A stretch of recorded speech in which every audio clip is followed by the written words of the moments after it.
The Arctic winds of Anchorage carried with them more than cold air on the day President Donald Trump met with Russian President Vladimir Putin.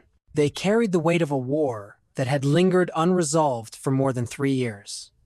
The meeting, held at Joint Base Elmendorf-Richardson, was not expected to produce a ceasefire. It did not.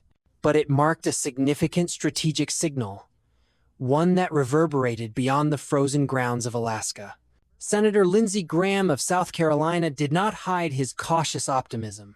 Although he held Vladimir Putin ultimately responsible for the war in Ukraine, he pointed to a pivotal statement that President Trump might soon convene a trilateral meeting between himself, Ukrainian President Volodymyr Zelensky, and Vladimir Putin. If confirmed, such an engagement would constitute the first direct trilateral summit involving the three most crucial stakeholders since the war began, and it could serve as a prelude to a negotiated end.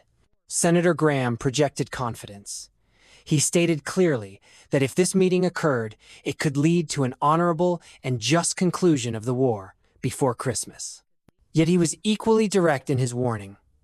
Should diplomacy fail, severe economic consequences could be imposed again on Moscow, particularly targeting its energy exports. Senator Tom Cotton of Arkansas provided a complimentary analysis. While no ceasefire was declared during the Alaska summit, President Trump had, in Cotton's view, made a firm stand for American strategic interests and for allied commitments to Europe and Ukraine.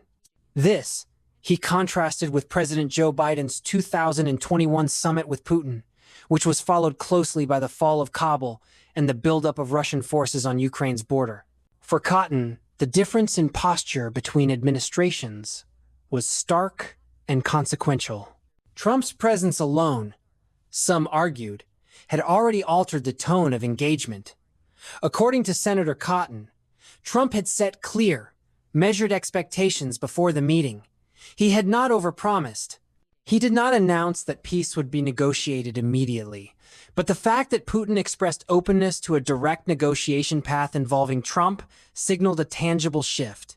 The war, now into its 4th year, has cost hundreds of thousands of lives and produced a humanitarian catastrophe across Eastern Europe.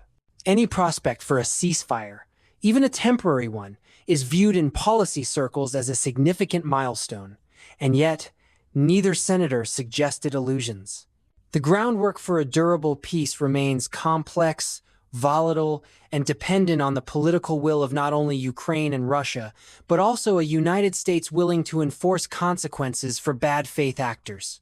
The specter of land concessions looms large in such negotiations. Senator Graham acknowledged that land swaps may become part of the eventual terms, particularly in regions like Donbass, where a majority of the population identifies as ethnic Russian. He argued that while territorial compromises may be unavoidable, they must be decided solely by Ukraine, not the United States. What Ukraine would demand in return is clear: security guarantees, but not NATO membership. Rather, long-term bilateral defense assurances, continued access to U.S. military equipment, and a clear deterrence framework against future Russian incursions. For Graham, this meant pre-invasion sanctions and sustained American military support. In his words, Ukraine would emerge with the strongest army in continental Europe if it receives what was previously denied under Democratic leadership. It is no coincidence that both senators invoked the Obama-Biden years as failures of deterrence. They reminded viewers that Putin had seized Crimea in 2014 and escalated again in 2022. The implication was unmistakable. American posture under weak leadership invites aggression.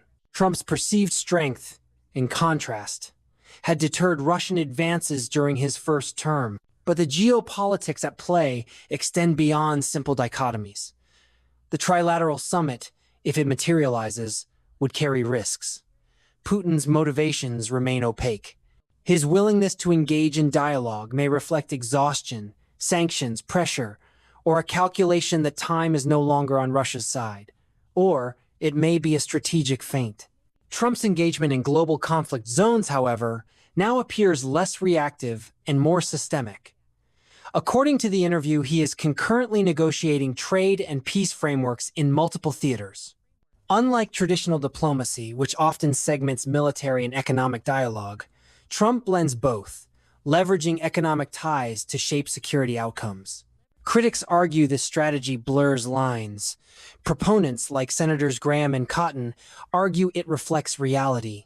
In an era where global supply chains and conflict zones are inextricably linked, a coherent policy must address both. The broader implications of Trump's Alaska engagement are therefore profound. First, the meeting reasserts the United States as a central diplomatic actor, not a detached observer. Second, it positions Trump as a deal-maker, not merely a critic. Third, it recalibrates power dynamics in Europe, signaling to NATO allies that the United States under Trump is both willing to act and to demand results. As Senator Cotton noted, Vladimir Putin takes President Trump seriously. That perception alone, regardless of one's partisan lens, alters strategic calculus. Whether it leads to peace or only a pause in hostilities remains uncertain. But in strategic affairs, even shifts in tone can create openings that shape outcomes.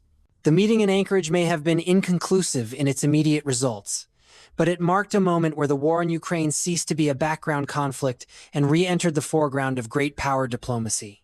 And should a trilateral summit follow, the world may find itself on the precipice of either peace or a deeper fracture in the European security order. For now, all eyes turn to whether Zelensky will agree to the table, whether Putin will uphold his apparent openness to a three-party negotiation, and whether Trump can convert strategic dialogue into enforceable settlement terms. That remains the critical unknown.